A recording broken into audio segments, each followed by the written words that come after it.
समीकरण में आप लोगों को बताया था कि संतुलित रासायनिक समीकरण क्या होता है।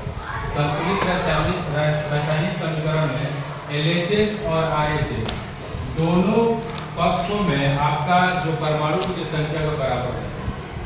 किसी भी तत्व के साथ जब देखेंगे तो उसमें उसकी परमाणु की संख्या बराबर आ रहा है कि नहीं आ रहा है। अगर नहीं भी आएगा तो LHS और RHS में परमाणु की संख्या क्या करते हैं, बराबर करना पड़ता है संतुलित करने के लिए, ठीक है ना। तो हम उसे क्या करते हैं, संतुलित रासायनिक समीकरण करते हैं।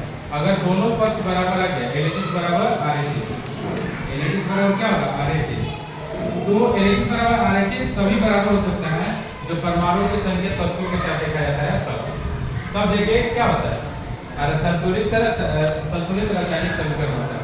तो हमने क्या किया था कि एक क्रियाधार बनाया था, ठीक, और उस क्रियाधार के माध्यम से हमने क्या किया था, रासायनिक समीकरण को संतुलित करने के लिए मैंने तत्वों का लिखा। तो पहले Zn प्लस H2SO4 एरो दिया, Zn plus SO4 plus H2 reaction हुआ, एक समीकरण का निर्माण हुआ। उसी समीकरण से LHS और RHS का तुलना कर दिया। इसको कहते हैं अभिकारक, क्या बोलेंगे, अभिकारक, और इसको कहते हैं उत्पाद। जो अभिकारक में क्या होता है, एक से अधिक तत्वों को जब हम रिएक्शन कराते हैं तो एक उत्पाद का निर्माण, एक समीकरण का निर्माण होता है। उसी को हमने क्या किया, एक क्रियाधार चीजों में रखने का प्रयास किया। तो जेड लिखा, हाइड्रोजन लिखा, और सल्फ्यूरिक लिखा, ऑक्सीजन लिखा, और ये जो लिखे थे तत्वों का नाम कि अभिकारकों में परमाणु की संख्या देखा गया था और उत्पाद में परमाणु की संख्या देखा गया था कि संतुलित है कि नहीं। इसमें क्या था, जिंक कितना था, एक था, हाइड्रोजन कितना था, एक था, और सल्फ्यूरिक कितना था, एक था, और उसके बाद ऑक्सीजन कितना दिया था, 4। उसके बाद इसमें उत्पाद में देखा जाए कि जितना LHS में था उतना RHS में था, 1 है, 2 है, और 1 है, और 4 है। यानी कि LHS और RHS में परमाणु की संख्या क्या है, बराबर है। तो हम कह सकते क्या है, संतुलित रासायनिक समीकरण, ठीक है ना, क्या है, संतुलित रासायनिक समीकरण। उसके बाद एक और एग्जांपल के रूप में बताया था कि Fe प्लस H2O आप एरो Fe3HO4 प्लस H2O। मैंने देखा था कि इसमें रासायनिक समीकरण बराबर है कि नहीं। तो मैंने क्या किया, रासायनिक समीकरण को बराबर करने के लिए मैंने पक्षों को देखा, LHS और RHS।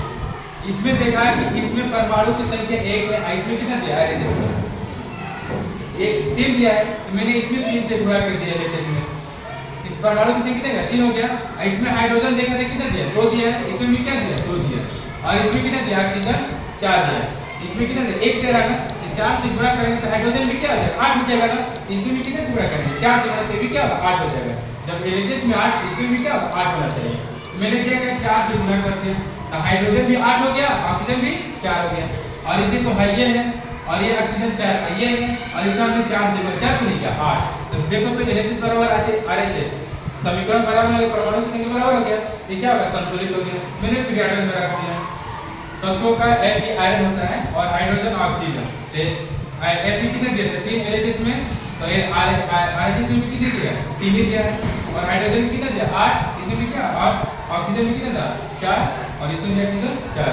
यानी कि दोनों पक्ष के LHS बराबर RHS बराबर है, तो हम कह सकते हैं क्या, संतुलित रासायनिक समीकरण है। तो संतुलित रासायनिक समीकरण के लिए आपके दोनों पक्ष परमाणु की संख्या क्या होनी चाहिए, समान होनी चाहिए, तब देखिए संतुलित रासायनिक समीकरण, ठीक है ना, ओके।